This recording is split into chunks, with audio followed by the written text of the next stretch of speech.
Halo semuanya, selamat datang kembali. Hari ini kita akan membongkar satu rahasia yang jadi fondasi dari setiap kelas yang sukses. Ini bukan soal kurikulum yang paling canggih atau teknologi terbaru ya, tapi sesuatu yang jauh lebih mendasar, manajemen kelas.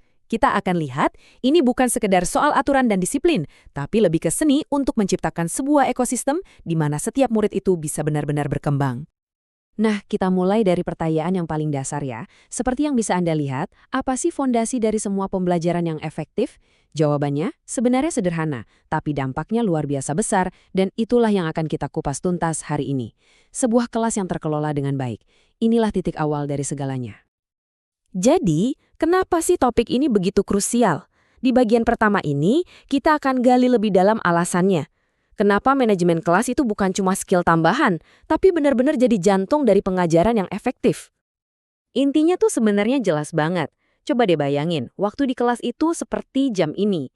Sisi yang merah itu waktu yang kebuang buat ngurusin gangguan, sementara sisi biru itu adalah waktu emasnya, waktu untuk belajar. Nah, manajemen kelas yang efektif itu tujuannya cuma satu, bikin sisi biru ini jauh lebih besar, memaksimalkan setiap detik untuk belajar, bukan untuk ngurusin kekacauan. Sekarang kita masuk ke strateginya, yang sifatnya proaktif.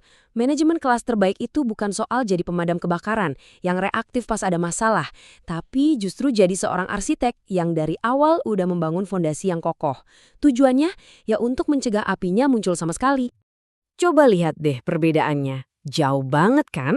Di sebelah kiri, kelas yang kacau, lingkungan yang bikin stres dan bingung. Nah, di kanan, kelas yang teratur, rasanya kayak oase yang tenang.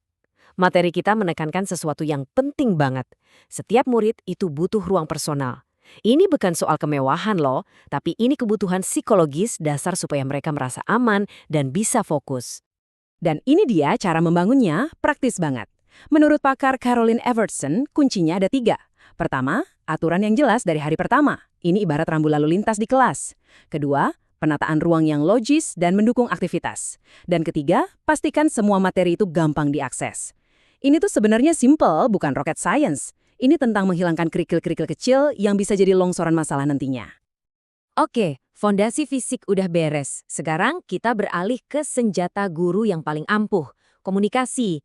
Dan ini bukan cuma soal ngomong ya, tapi tentang bagaimana kata-kata dan bahkan diam bisa jadi perisai yang mencegah konflik. Nah, ini dia poin yang cerdas banget dari sumber kita. Coba perhatikan, kita membahas komunikasi sebelum kita membahas masalah perilaku. Ini adalah sebuah pergeseran paradigma. Komunikasi yang baik itu bukan cara kita merespons masalah, tapi cara kita mencegahnya dari awal. Ini perisai kita. Jadi, apa aja sih kuncinya? Ada 3. Pertama, cara kita berbicara, kasih instruksi yang jelas, yang positif. Kedua, cara kita mendengar. Bukan cuma pakai telinga, tapi pakai empati buat menangkap pesan yang nggak terucap. Dan ketiga, bahasa tubuh kita. Karena kadang tatapan mata dan postur tubuh itu lebih kuat dari 1000 kata. Saya mau kita berhenti sejenak di sini, membahas sesuatu yang mungkin kedengarannya agak aneh. Kekuatan dari diam. Diam yang strategis itu bukan tanda kita bingung loh. Ini adalah alat. Sebuah jeda yang ngasih kita kekuatan buat mengamati, berpikir, dan merespons dengan bijak, bukannya cuma bereaksi secara impulsif. Mungkin ini adalah senjata rahasia paling kuat yang kita punya. Oke, kita udah bangun benteng pertahanan. Tapi gimana kalau masalahnya tetap muncul? Nah, sekarang kita buka kotak peralatan reaktif kita. Ini adalah strategi-strategi untuk saat-saat di mana pencegahan aja ternyata nggak cukup. Dan alat pertama kita itu bukan hukuman. Namanya penguatan diferensial.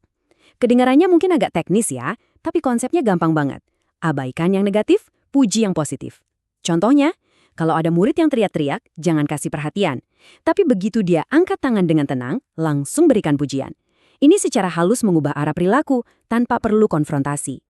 Kalau masalahnya berlanjut, kita perlu naik tangga intervensi ini, langkah demi langkah. Mulai dari yang paling dasar, yaitu penguatan positif tadi. Kalau nggak berhasil, kita naik ke penarikan hak istimewa. Terus perjanjian perilaku. Coba lihat, hukuman ada di mana? Paling atas, sebagai pilihan absolut terakhir. Kenapa? Karena tujuan kita itu mendidik, bukan sekedar menghukum. Di tengah semua strategi ini ada satu kutipan yang benar-benar bikin kita berhenti dan mikir. Kenapa setiap kali Anda bilang kita punya masalah, selalu saya yang jadi masalahnya? Ini pengingat yang cukup menusuk ya. Jangan-jangan cara kita melihat masalah justru adalah bagian dari masalah itu sendiri.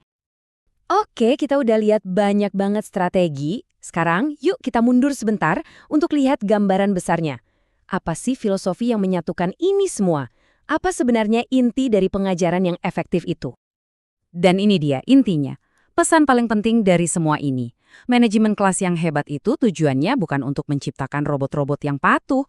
Tujuannya adalah menciptakan sebuah taman, sebuah ekosistem yang aman dan subur, di mana rasa ingin tahu bisa mekar, di mana kesalahan itu jadi pupuk untuk belajar, dan setiap murid merasa punya ruang untuk tumbuh. Sebagai penutup, saya mau meninggalkan Anda dengan satu pertanyaan untuk direnungkan. Dari semua strategi yang kita bahas hari ini, mana satu hal kecil yang akan Anda coba terapkan besok? Mungkin itu menata ulang meja, atau mencoba kekuatan diam, atau sekedar memuji satu perilaku baik. Karena manajemen kelas yang hebat itu nggak dibangun dalam semalam, tapi dimulai dari satu langkah kecil yang penuh kesadaran.